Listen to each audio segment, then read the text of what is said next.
ka jaro lula Sheikh Amadu ka duwawu ko yoro ko ya kun so Sefula ni o de fo mo ka haketu an be tigɛ yɔrɔ la doni koro de ko doni doni togo de ko doni folo a togo filana ko doni a togo sabana o de manyai adinu islam nasiha islam ya jine kono jelenya jine no tara yoro mina ko akoro jine ti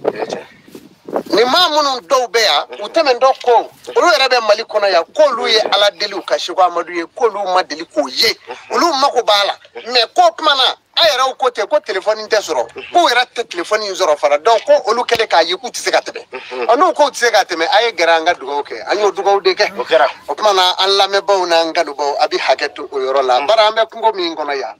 chere la Sheikh Amadu de to ba ko fe ya me ne yimandi ko sebeti ni mo yanyi andi fevere fo ban hadama di muso do de ndi anyi che do de ndi anyi abunga manga ka anyere bunya mo fa ka anyere feri fawye ko dugo ke uyi anyo ke uyi Sefula nyafiye ay hagetu bolo min vleila ngibi furu ke furu saba yafo ate fu cheyi ni alaga shidima yi jade furu saba ni ya muso ni manza ba soro ni ma do je ale jine ko na kele do ka geleni awai tasmai nyuma ko do de meni ka ko glarata anyuma taliti fuiche alni ya sabata ate fuiche je bare nyage mete ko no nya fiye ngi ka bara imbela jeli ko mabulo bara te ka bara yafo ma yemi nkiriye ikaketa yo to ikani jija ofe ko de arma de unjugo bo bolo nyage mflay de afuye ma bolo inkono nana susiru ni fo ma ko nya fuye ni mba ma ma tanye nyini susiri ko ina ibe fu de la ka jeno tige here soro pon bebe se awati mo ko de ko juwe so ni vara ko gana nunu olu ka je tomi do yere be ka ne wele ko ne ka yiri fuye Sefula ta ngaf sabide adena o wala so abida ko yi ah ba yira ka fa ambe bisanyi gide ka ku yaro ni here de ma kamile ba ko tasma ya mene o bo ni ne gerse ge baye ma ay yorena no Sefula nyeta be de ni ngele ngara ne la pa pa fa ne bi soja Allah ni here bo na ku ni me ke ma ma le ini gerse ge be ni te dote ni mi tigele do tege ne bi fle tashi banani bono be ga muso furu li be do anyeda la afoto muso do be wo tere dogoledu meni nyeda nyira dro tere kelo kele do bi na tom yedi no yira dro abe famu donc ruke kati yere churo ki iblisa ngeni doro ki jo chemo ma be glen juwe la awo afamna maro tige be fle wanan tashi banani awo o famna so go namboro la nan folo bara dal jula ka fo ko sebe dal jugo la wa bon nan folo bara li hakikai Sefula be yiri mi ngoro ni anana yiri ngoro amana ti nga bulu do mi inda no so Sefula ne mere ye bala so Sefula nya fo ye ka teme mere blue bleni ngoro be blue bleni kolo blue bleni Sefula bagorom bigu blue bleni ni u fara nyonga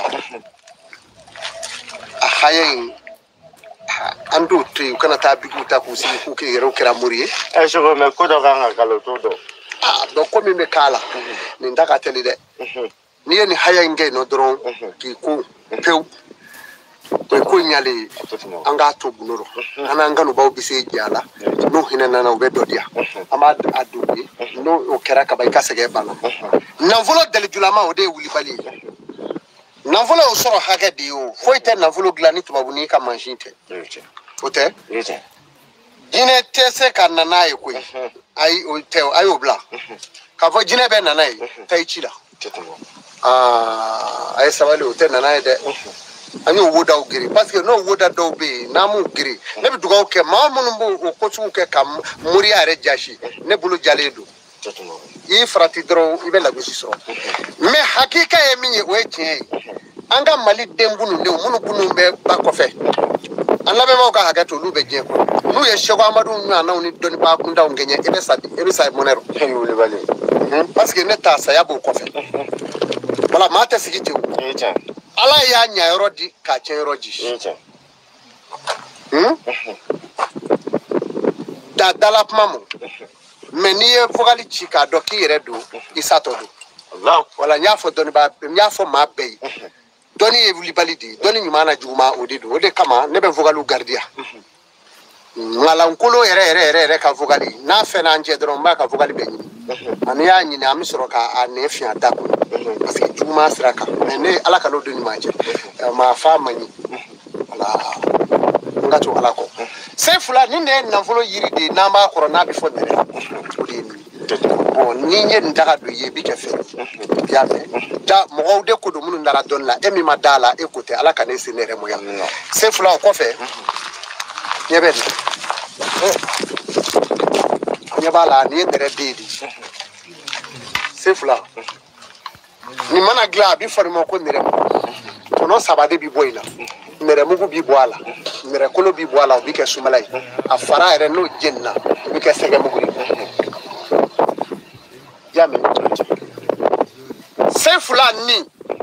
fura do bi boyna tason ma mami halaki folo nai halaki de kan ko de parce que ka ko ba ko ni ko kele jenna mais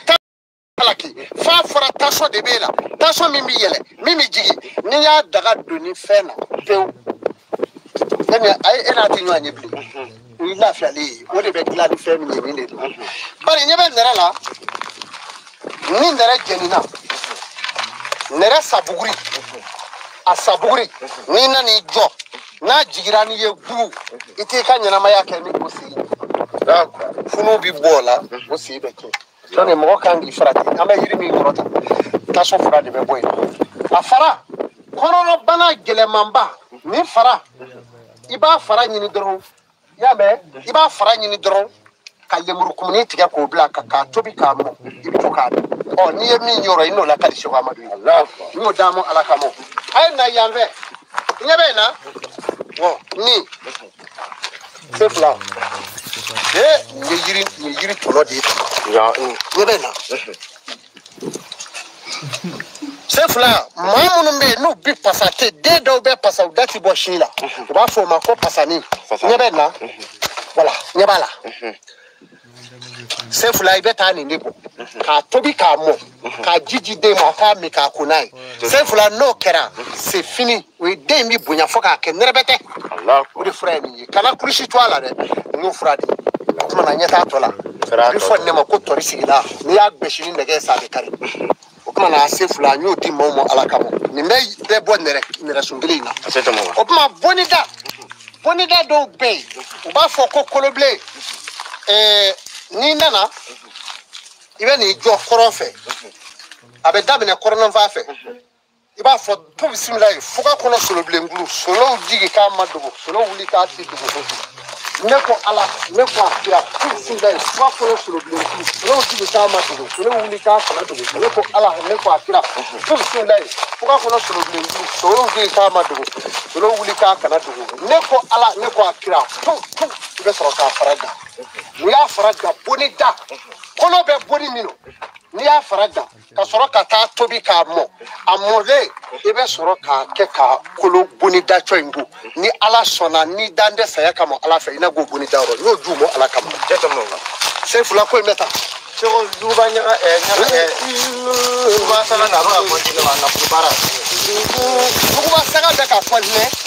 ale duba sala e musaka e wa tulu le ni mo be na bulula lema ni ke ni mo be na bulula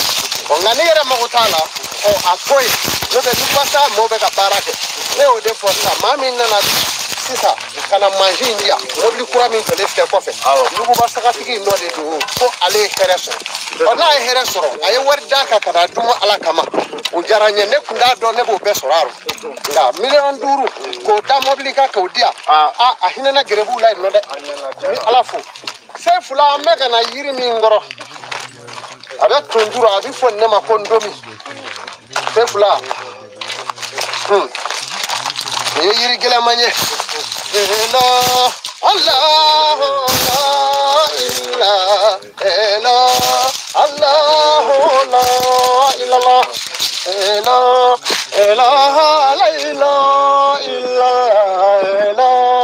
ilaha la ilaha illallah c'est fula ni ne ndomi nyebe ndomi mi na na glara ala fe ka ke jino shira nyiri ne gla me ka ke jino shira udi ndomi Seifula mo fo galaka dimi be mamina ni nyiri na je ko sebe mamina de laka ashidange halisa ko dimi ta ba kulula Seifula adaga be do fe mi na ni do no kulushi be shwa maduda ni yemwele ka gerena na tuka dimo ode ba to abeba ngane ni mvora sa ubu jigida fuka fe meti soro fuko ay hine yerela Seifula yiri mi mala na bi fon mo ko fuku ni nye ko choka yiri ni yiri wora ba daga do de kulushi be na fana o daga de biddo ki nye ko na no kera kaba ite fiebli nye be jimi nyigi oyo bane Seifula opmana ni nye jume nden zabayewa opman zaba mole ko te zabanguru inye benna jeli mwabali jeli mi na bi famo ko kilibi ibe ni zabanguru indige ka tobi foka kanga na kanga na ibi soro ka jishene ka jeli ngona Seifula nyu dumo ala kamo kilibi bane la Allah la ilaha Allah illallah La ilaha illallah